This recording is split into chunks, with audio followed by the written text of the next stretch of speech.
subsídios.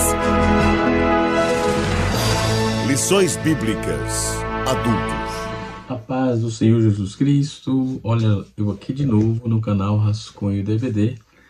Eu sou o pastor Edivaldo Pereira e você está no canal Rascunho DVD. Nesta oportunidade estaremos comentando a lição de número 9 da classe dos adultos. Estamos estudando um assunto muito promissor, muito pertinente, interessante e que tem bastante informações, não é, para o nosso livro espiritual.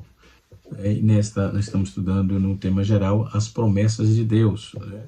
Estamos estudando as promessas de Deus e uma lição muito interessante, tá?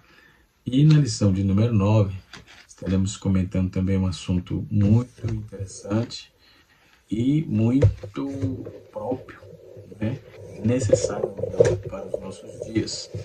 A lição de número 4 será ministrada no próximo dia 1º de dezembro, portanto, no próximo domingo, estaremos aprendendo de forma graciosa esta importante lição. E tem como título Promessas para pais e filhos, né?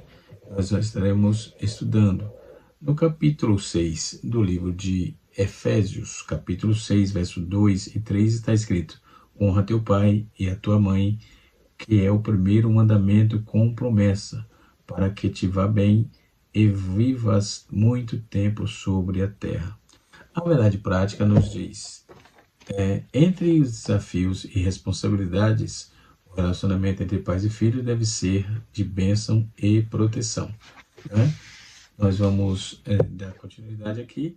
Os tópicos da nossa lição são 3 tópicos: o relacionamento bíblico entre pais e filhos, o tópico de número 2, cuidado dos pais com os filhos, e o tópico de número 3, e último, diz bênçãos, pais e filhos, né? Quando vamos fazer essa tratativa, nós vamos encontrar a Bíblia dando uma série de instruções sobre essa questão, né? Deus é o Pai perfeito, isso pode ter em mente, né? Aquele que doou as coisas as mais preciosas do mundo para os seus filhos foi Deus, né? Coisas como dinheiro jamais poderá comprar, né? Um pai que abre diariamente seus tesouros de paz, de amor, de sabedoria, né? Dons, vida, presenteando os seus filhos. Esse pai perfeito também fez um plano perfeito para transformar um passado de angústia num plano que concede a eternidade de glória em um corpo incorruptível. Então, Deus Pai enviou seu Filho unigênito para dar-nos uma filiação divina. Então, esse Deus que estou falando é o Deus da Bíblia. Deus te tornou homem. Deus se tornou homem em Cristo para que nós tornássemos divinos na ressurreição. Jesus venceu a morte e nos garante aí essa mesma vitória, esse prêmio único de um Pai sem igual. Baseado nessa reflexão, nós começaremos a lição de hoje, não é? Contudo, a salvação não é automática, de pai para filho. Aqui vamos comentar sobre a galeria considerável de homens de Deus, amados, obedientes, que viveram conflitos e decepções nos seus lares e, não obstante, sempre exemplo de fé, relacionamento com Deus. Esses exemplos nos mostram a necessidade constante de relacionar-se com Deus, né? Esses exemplos nos mostram a necessidade constante de relacionar-se com Deus, especialmente porque Deus é o maior modelo de pai.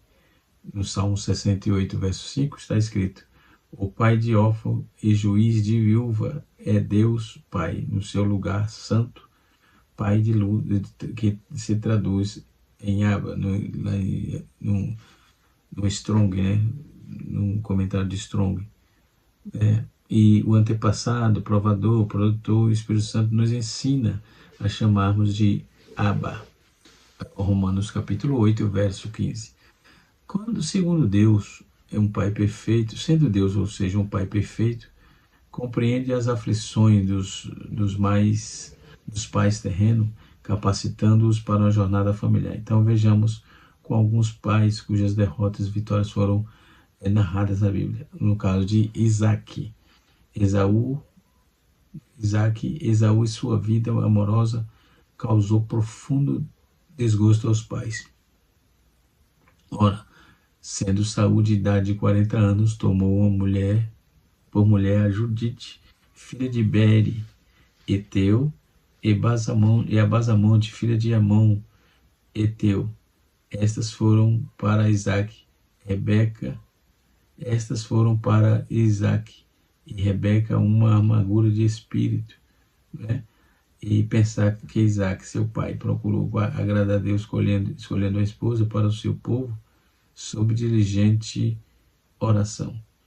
Depois nós temos filhos de Jacó. Diná, a única filha de Jacó, foi estrupada por seu irmão Simão e Levi, em vingança que matam Siquém, o estuprador, Amon, seu pai. Então Jacó sofre com o golpe de seus filhos, promovido por inveja, vende seu irmão José como escravo e simula sua morte. Jó era reto, temente a Deus e desviado do mal. Constantemente oferecia holocausto a Deus por seus filhos, porque temia o Senhor, temia que não fossem fiéis a Deus. Jó capítulo 1, versículo 5. Davi, Absalão, para o seu terceiro filho, tentou usurpar o reino. Esse Davi era pai de Absalão. Em 2 Samuel 15 está escrito: Davi amava e perdoou. Davi amava Absalão, seu filho, e perdoou. Quem sabe esses desertos poderia ter sido evitado. Mas apontar falhas não é o objetivo desse artigo, dessa lição. O objetivo é evidenciar a providência divina na vida desses homens, apesar das falhas, das decepções ao longo da vida, a caminhada com Deus. Depois nós temos filho de Isaac. Esaú continuou sendo o melhor exemplo, contudo se tornou próspero, pai de príncipes, e viveu tempo de paz com seu irmão Jacó e seus pais. Jacó foi mais próspero em todo sentido, porque Deus é bom, fiel para com os que o amam. Depois nós temos filhos de Jacó, que deram origem à nação de Israel. As 10 tribos foram todos abençoados pelo Pai, através de profecias que se cumpriram em Gênesis 49.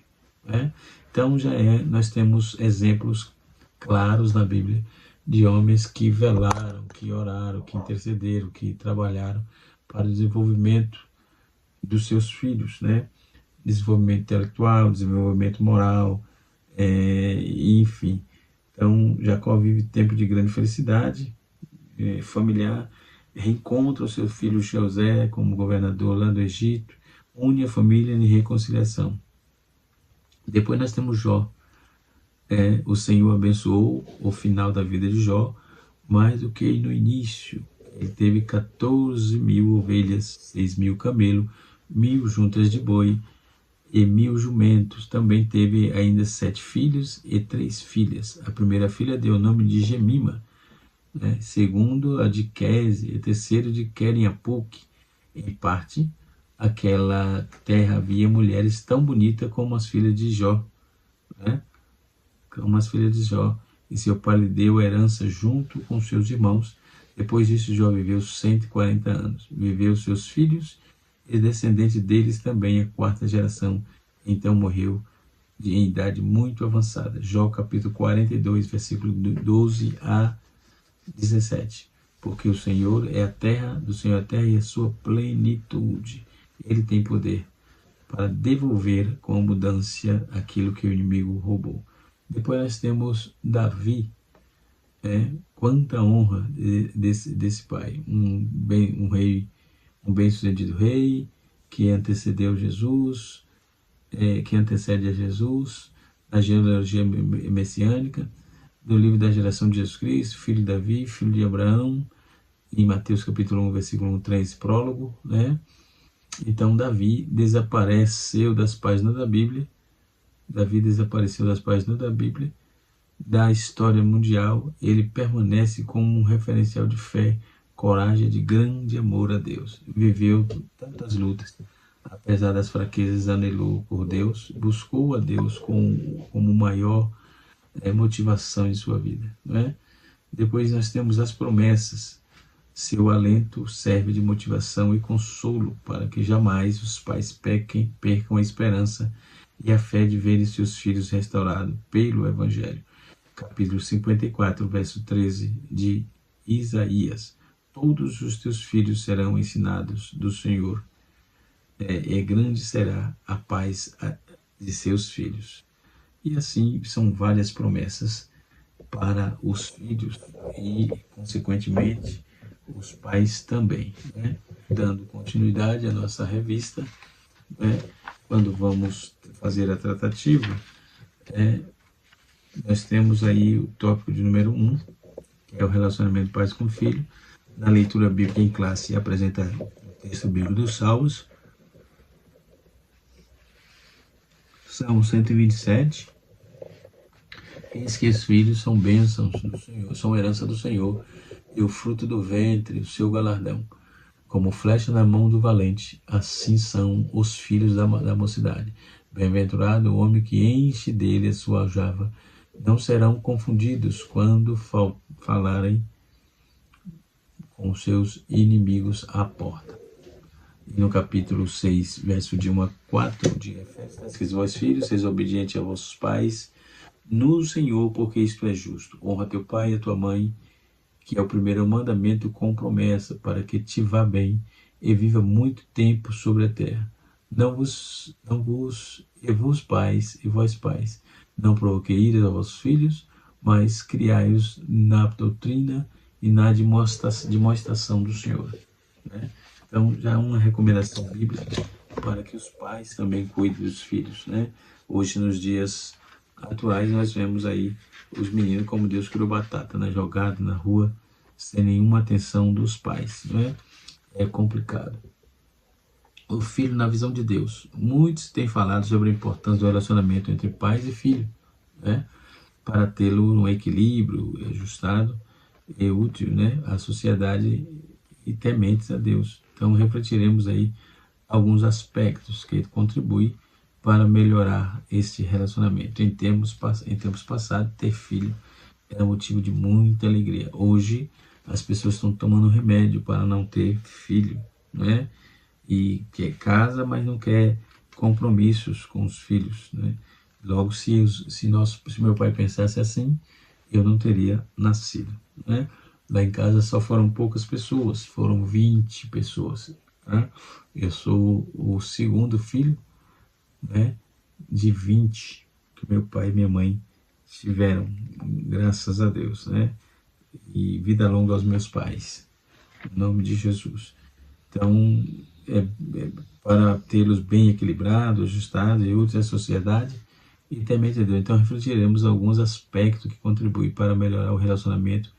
Em tempos passados, ter filho era motivo de muita alegria para os pais, para a família, né? Com a modernidade, por exemplo, entretanto, a realidade de muitos famílias foi mudando. Os costumes foram transformando, a ter filhos tornou-se um problema, e para muitos, antigamente, as mães se dedicavam com mais criação dos seus filhos. Normalmente, a mulher ela tinha a honrosa incumbência de ser a doméstica, né?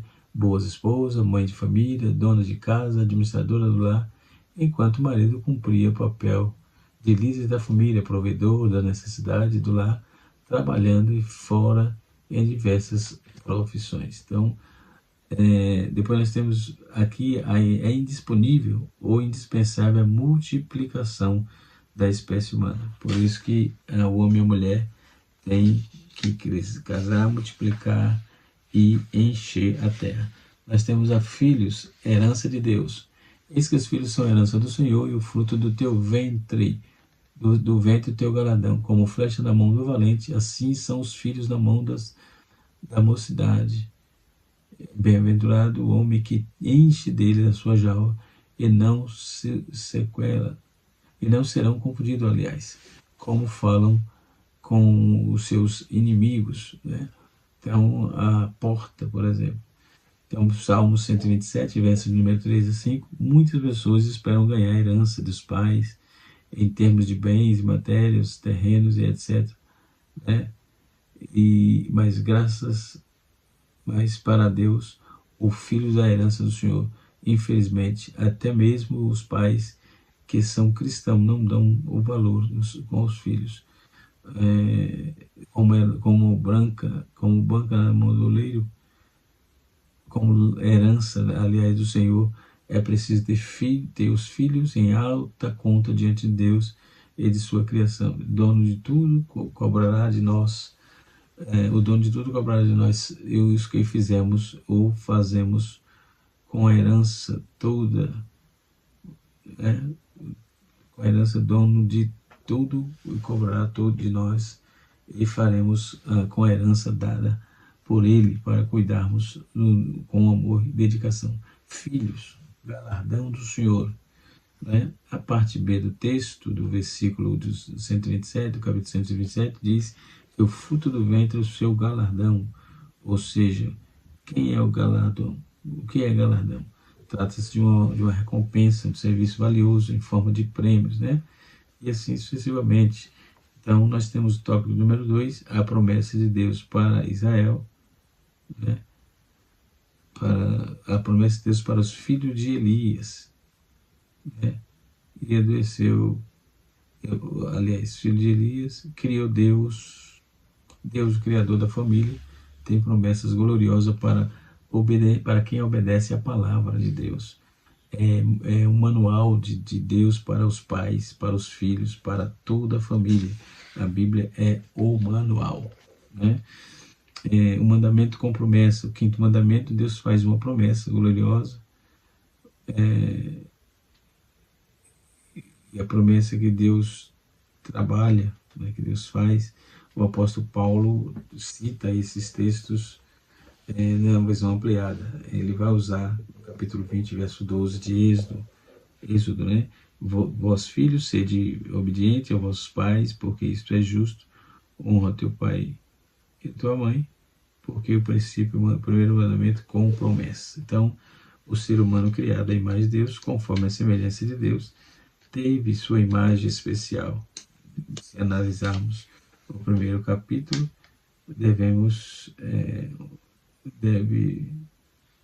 teve uma origem especial, né?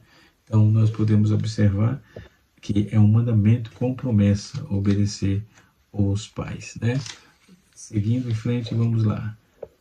A palavra de Deus é a verdade. Ela afirma que a harmonia do paraíso foi modificada quando o diabo, um antigo querubim que se rebelou contra Deus, né? E foi lançado dos céus à terra, e assim, por vingança, resolveu atacar a obra-prima feita pelas mãos de Deus, né? Depois nós temos a promessa das bênçãos divinas, diversas promessas de bênçãos sobre a família. Deus, o Criador da família, ele promete bênçãos do céu sobre a sua mãe, sobre seus filhos, comparando aí sobre a frutificação do homem, né? E assim sucessivamente. Então, nós temos também a promessa sobre a desobediência. Promessa sobre a desobediência. Qual é a promessa? As bênçãos de Deus são prometidas para a família dos que servem, né? Com obediência, temor, sendo extensiva aí sua posteridade, né? Então, aos dos seus descendentes, porque derramarei água sobre o sedento, rios sobre a terra seca, derramarei o meu espírito sobre tua posteridade, né? No tópico do número 3, deixa eu ver se é isso mesmo. Tópico número 2, nós temos os cuidados dos pais com o filho, cultivando o ensino da palavra, né? Continuando o ensino da palavra, e assim sucessivamente. O valor do culto doméstico. É um trabalho simples, mas de grande efeito. Na verdade, caiu em desuso em muitos lugares, mas eu me lembro que quando morávamos na roça tinha culto matutino, culto doméstico, né? E por muitas vezes cultuamos ali, e era uma bênção, né? Glória a Deus. O valor do culto doméstico, um trabalho simples, mas de grande efeito, sobre os filhos, sobre a família em geral. Como preencher a alta da adoração, o altar da adoração, enfim, é melhor do que deixar os filhos ficarem presos diante de um altar de televisão, enfim.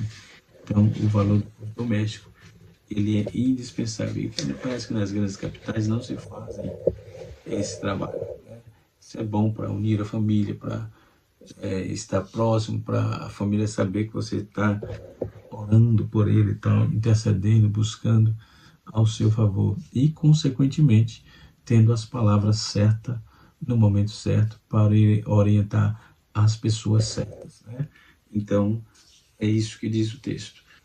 Cuidado com a vida espiritual dos filhos, o ensino da palavra no lar.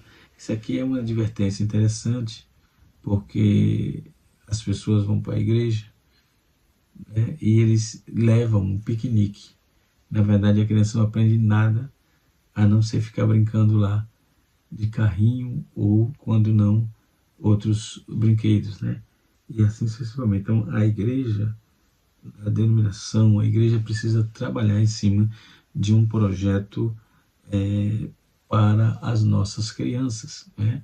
E as nossas escolas dominicais têm sido bênção, mas sempre esses meninos precisam de assistência constante, não é?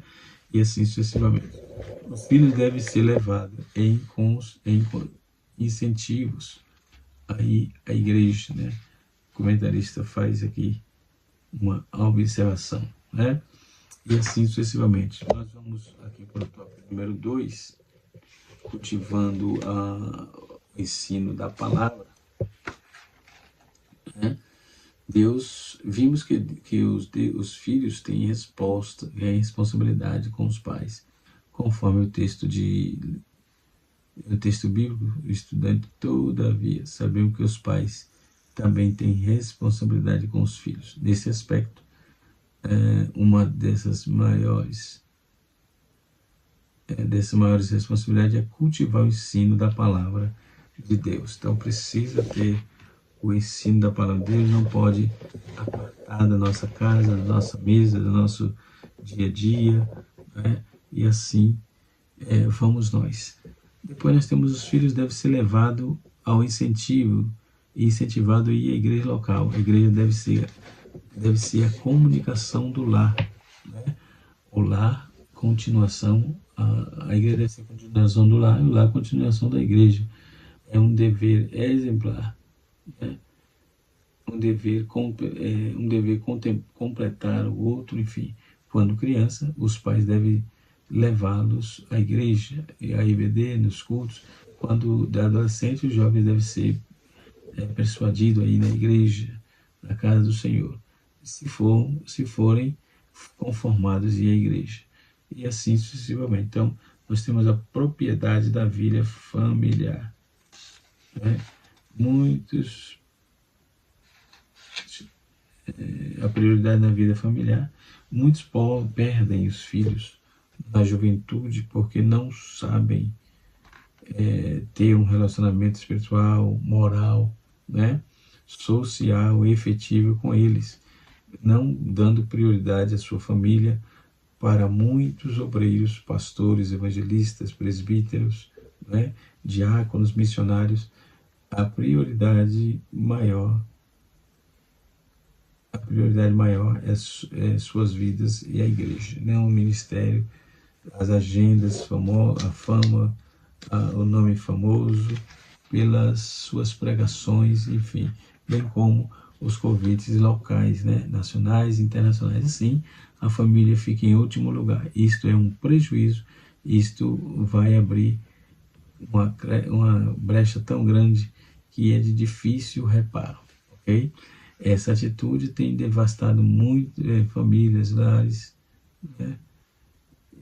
E assim, o saudoso pastor, nós vamos observar, o Hugo Show, da Igreja do Evangelho Pleno, em Seul, ele alertou para isso, mostrando a visão equivocada da vida de muitos obreiros, né? E assim nós vamos ver as decisões, as visões equivocadas. Deus, igreja, obreiro, esposa e filhos. Essa é uma visão equivocada. A visão correta é Deus, obreiros, esposa, filhos e igreja, né? Nessa observação que podemos verificar a grandeza desse cuidado que o pai tem que ter com o filho, da orientação, né? E até da correção, sim, faz parte. Corrigir, a Bíblia diz que tem que açoitar com vara, claro, quando necessita, né? Hoje, nos dias atuais, as crianças estão querendo bater no pai, dominando, vai para onde quer ir para onde quer, mal criado, né? Dando em chorar no meio da rua, só para conseguir o que quer. São chantagistas, sem querer, estão chantagistas, né? Fazendo chantagem com os pais, enfim. Nós vamos ver aqui, Mateus 6, versículo 33. Isto é indiscutível, é um relacionamento diário com Deus, para com que o obreiro encontre força, alegria, né? Para cuidar da sua família, né? Em segundo ponto, nós temos cuidar da própria vida do obreiro. Cuidado da própria, primeiro, a busca de Deus. Segundo, o cuidado da própria vida do obreiro, para ser exemplo, né? E o terceiro é cuidar da esposa, né? A falta de cuidado tem aberto braço, tem dado brecha para o inimigo destruir muitos mistérios e ministérios também, né? E assim sucessivamente, que tenhamos um casamento sólido, uma família consistente, né? E assim sucessivamente. Nós vamos ver o quarto aqui, cuidar dos filhos, dos seus próprios filhos, antes de cuidar dos filhos dos outros. Então, o primeiro é você. É triste procurar ganhar um dos filhos dos outros e perder toda a família, né? Em detrimento do Estado brasileiro. Então, um juiz constatou que a maioria dos detentos daquele caso do ex-crente, por exemplo, os filhos de pastores, é algo bastante desconfortável ouvir isso de autoridade judiciária, mas na prática, porém, não é pequeno problema. E assim sucessivamente. Em quinto, é cuidar da igreja. Ele é o alvo mais importante sem os pré-condições, a vida de sucesso, né? No Brasil já se conhece aí diversos casos de obreiros que perderam o seu casamento, do prestígio nacional e internacional, enfim. Então, tenhamos cuidado. Outro ponto importante é atitudes que promovem a autoestima do filho. Doar, mas cobrar na medida certa. Saber apreciar os filhos, né? Dar liberdade aos filhos, cultivar respeito aos filhos, demonstrar amor, entender as falhas de seus filhos, ser amigos íntimos dos filhos. Tudo isso são recomendações interessantíssimas para que possamos seguir e aprendermos, né? E, consequentemente, seguir. Depois nós temos o quinto tópico aqui, é comunicação com os filhos. Procure entender os seus filhos, dividir tempo para os seus filhos, dedica a ele. Existe giras, né? Grita com ele. Enfim, evitem gritar com ele, ore por eles, né? Digam que os amam, né? Eu amo você, são 3 palavras que produzem efeito de comunicação de pais com os filhos, né? Então, peça perdão aos seus filhos, enquanto verifica se erraram, né? E assim sucessivamente. Então, precisamos cuidar nos nossos filhos e, como eles já estão na mão do Senhor, mantê-los na disciplina, como diz a Bíblia, açoitar com vara, lá em Provérbios está escrito, ok? E assim sucessivamente. O meio para conseguir a disciplina, o ensino, o exemplo e a correção, né? O amor, a base da disciplina é o amor, isso está escrito. Eu repreendo e castigo todos quanto amo. Ser zeloso, ser pois zeloso e arrepende-te. Então Deus não castiga para destruir, Deus nem para matar, mas castiga para evitar o mal na vida daqueles a quem ama, né? E assim deve ser os pais, aplicar as disciplinas dos seus filhos, porque o Senhor é bom, né? O Senhor repreende aquele que ama. A repreensão não é para matar, para passar vergonha, para dar vexame, não. É porque Ele ama. E o resultado da verdadeira disciplina gera obediência, honra, responsabilidade e sabedoria. Canal Rascunho da EBD, ensinando para transformar vidas. E até a próxima aula, se Deus assim nos permitir.